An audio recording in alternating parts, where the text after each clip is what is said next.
ಮುಖೇಶ್ ನೀತಾ ಅಂಬಾನಿ ಅವರ ಕಿರಿಯ ಪುತ್ರ ಅನಂತ್ ಅಂಬಾನಿ ಅವರ ವಿವಾಹವು ಶತಮಾನಗಳ ಕಾಲ ನೆನಪಿನಲ್ಲಿ ಉಳಿಯುವ ರೀತಿಯಲ್ಲಿ ಅದ್ಧೂರಿಯಾಗಿ ನೆರವೇರಿತು.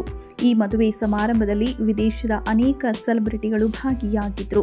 ಈ ವಿವಾಹ ಮಹೋತ್ಸವಕ್ಕೆ ಕೋಟ್ಯಾಂತರ ರೂಪಾಯಿ ಖರ್ಚು ಮಾಡಿದ ಅಂಬಾನಿ ಕುಟುಂಬ ಅತಿಥಿಗಳಿಗೆ ಅಷ್ಟೇ ಮೊತ್ತದ ಉಡುಗೊರೆ ಕೂಡ ನೀಡಿದೆ. ಇದೀಗ ಅನಂತ್ ಮತ್ತು ರಾಧಿಕಾ ಮದುವೆ ಮಾಡಿಸಿದ ಪೂಜಾರಿಯವರ ಬಗ್ಗೆ ಬಿಸಿ ಬಿಸಿ ಚರ್ಚೆ ನಡೆಯುತ್ತಿದೆ. ಆ ಪೂಜಾರಿ ಯಾರು, ಈತನಿಗೆ ಎಷ್ಟು ದಕ್ಷಿಣೆ ನೀಡಿದ್ದಾರೆ ಎಂಬ ಪ್ರಶ್ನೆಗಳು ಸಾಮಾಜಿಕ ಜಾಲತಾಣಗಳಲ್ಲಿ ವೈರಲ್ ಆಗುತ್ತಿವೆ. ಖ್ಯಾತ ಜ್ಯೋತಿಷಿ ಪುರೋಹಿತ ಪಂಡಿತ್ ಚಂದ್ರಶೇಖರ್ ಶರ್ಮಾ ಅವರು ಅನಂತ್ ಅಂಬಾನಿ ಮದುವೆ ಮಾಡಿಸಿದ್ದಾರೆ.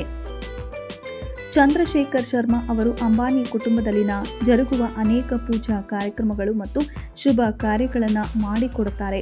ಗುಜರಾತ್ನ ಜಮಾನಗರದಲ್ಲಿ ನಡೆದ ಅನಂತ್ ಅಂಬಾನಿ ಅವರ ವಿವಾಹ ಪೂರ್ವ ಸಮಾರಂಭದಲ್ಲಿ ಚಂದ್ರಶೇಖರ್ ಶರ್ಮಾ ಅವರು ಉಪಸ್ಥಿತರಿದ್ದರು.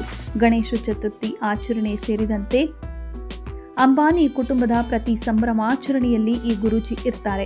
ಕೆಲವು ದಿನಗಳ ಹಿಂದೆ ಮುಂಬೈ ಇಂಡಿಯನ್ಸ್ ತಂಡದೊಂದಿಗೆ ಕಾಣಿಸಿಕೊಂಡಿದ್ರು. ಈ ಫೋಟೋದಲ್ಲಿ ನೀತಾ ಅಂಬಾನಿ, ರಾಧಿಕಾ ಮರ್ಚೆಂಟ್ ಮತ್ತು ಆಕಾಶ್ ಅಂಬಾನಿ ಕೂಡ ಇದ್ದರು. ಸಾಮಾನ್ಯವಾಗಿ ಪಂಡಿತ್ ಚಂದ್ರಶೇಖರ್ ಶರ್ಮಾ ಅವರು 25,000 ಶುಲ್ಕ ಪಡೆಯುತ್ತಾರೆ. ಆದರೆ ಅನಂತ್ ಅಂಬಾನಿ ಅವರ ವಿವಾಹ ಮಹೋತ್ಸವಕ್ಕೆ ಇವರಿಗೆ ಲಕ್ಷಗಟ್ಟಲೆ ದಕ್ಷಿಣೆ ನೀಡಲಾಗಿದೆ ಎಂದು ಸದ್ಯ ವರದಿಯಾಗಿದೆ. ಜೊತೆಗೆ ಅವರಿಗೆ ಐಷಾರಾಮಿ ವಸತಿ ಹಾಗೂ ದುಬಾರಿ ಉಡುಗೊರೆಗಳನ್ನು ನೀಡಲಾಗಿತ್ತು ಎಂದು ಹಲವು ಮಾಧ್ಯಮಗಳು ವರದಿ ಮಾಡಿವೆ. ಆದರೆ ಇದು ಅಧಿಕೃತವಲ್ಲ. ಇದೆಷ್ಟು ಈ ಹೊತ್ತಿನ ಸುದ್ದಿ. ಮತ್ತಷ್ಟು ಸುದ್ದಿಗಳಿಗಾಗಿ ನೋಡ್ತಾ ಇರಿ ಸಿರಿ ಟಿವಿ.